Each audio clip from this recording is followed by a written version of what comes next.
Kapag gusto mo bang ma-promote, mapansin ni boss, o ma-feel na ready ka ng umangat sa career mo?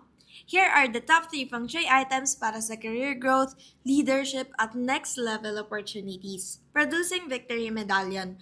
Ito ang ultimate charm na para sa mga gustong manalo sa career life.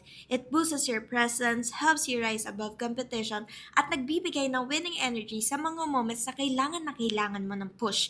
Whether it's sa promotions, big presentations, o challenging projects, kung gusto mong mapansin sa trabaho, ito ang taga-suporta mo sa likod ng tagumpay. Wisdom Pagoda Metal Talisman Card. Para sa mga kailangan mag-decide ng malinaw at may strategy, this is your best ally. Nililinaw nito ang isipan, pinapalakas ang diskarte at tinutulungan ka maging on point sa meetings, plannings, at performance reviews. It's perfect for professionals who wants to act smart and act right, especially sa high-stakes situations. Lastly, ang Manjushri with Flaming Sword Metal Card. Ito ang pangkat mo sa doubts, distractions, at fears of speaking up.